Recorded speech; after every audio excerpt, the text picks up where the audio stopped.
भारत को आज़ाद हुए कई साल हो चुके हैं। इस आज़ादी को पाने के लिए हमारे देश को एक लंबी लड़ाई लड़नी पड़ी।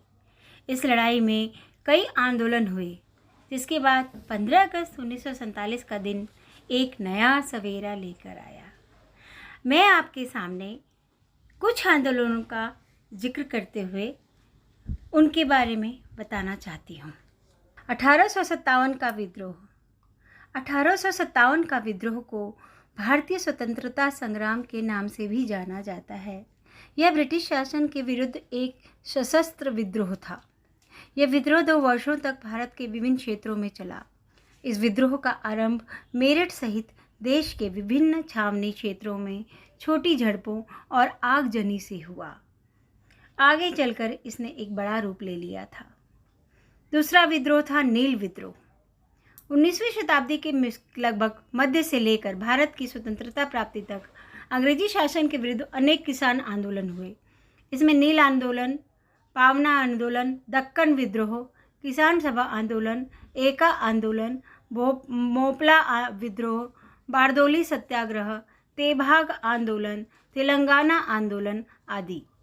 इनमें 1859-60 में बंगाल में हुआ नील विद्रोह किसानों का अंग्रेजी शासन के विरुद्ध पहला संगठित व सर्वाधिक जुझारू विद्रोह था। जलियांवाला बाग हत्याकांड। यह घटना 13 अप्रैल 1919 की है। अमृतसर के जलियांवाला बाग में ब्रिगेडियर जनरल डायर के नेतृत्व में अंग्रेजी फौज ने गोलियां चला के निहत्थों, बूढ़ों, महिलाओं और बच्चों सहित सैकड़ों लोगों को मार डाला था। हजारों लोगों को घायल कर दिया था। यदि किसी एक घटना ने भारतीय स्वतंत्रता संग्राम पर सबसे अधिक प्रभाव डाला था तो यह घटना या जघन्य हत्याकांड ही थी। चौरी चौरा कांड।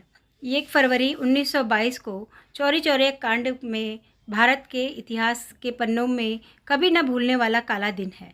इस दिन चौरी चौरा थाने के दरोगा गुप्तेश्वर सिंह ने आज़ादी की लड़ाई लड़ रहे बलिदानों की खुलेआम पिटाई शुरू कर दी। सत्याग्रहियों ने इसके बाद पुलिस वालों पर पथराव शुरू कर दी। जवाबी कार्रवाई में पुलिस ने गोलियां चलाई, जिसमें 260 व्यक्तियों की मौत हो गई। पुलिस की गोलियां तब रुकी जब उनके सभी कारतूस समाप्त हो गए। इसके बाद सत्याग्रहियों का गुस्सा फूट पड़ा और उन्होंने थाने में बंद 23 पुलिस वालों को जिंदा जला दिया। असहयोग आंदोलन। सितंबर 1920 से फरवरी 1922 के बीच महात्मा गांधी और भारतीय राष्ट्रीय कांग्रेस के नेतृत्व में असहयोग आंदोलन चलाया गया। जलियांवाला बाग नरसंहार सहित अनेक घटनाओं के बाद गांधी जी को लगा कि ब्रिटिश हाथों में एक उचित न्याय मिलने की कोई संभावना नहीं है। इसीलिए उन्होंने असहयोग आंदोलन की शुरुआत की। सितंबर 1920 और फरवरी 1922 के बीच महात्मा गांधी और भारतीय राष्ट्रीय कांग्रेस के नेतृत्व में असहयोग आंदोलन चलाया गया। तो आपने देखा कि 1857 से शुरू हुई लड़ाई 1947 में जाके आज़ादी के रूप में हमें मिली। इन 90 साल के सतत संघर्ष के बाद हमें आज़ादी मिली, तो हम भारतीयों का कर्तव्य है कि हम अपनी आज़ादी पे गर्व करें और उसको अक्षुण्ण बनाए रखने के लिए प्रयासरत रहें और कोई ऐसा कार्य ना करें कि हमारी आज़ादी पर आँच आए। अपनी आज़ादी को हम हरगिज़ मिटा सकते नहीं। सर कटा सकते हैं लेकिन सर झुका सकते नहीं। धन्यवाद।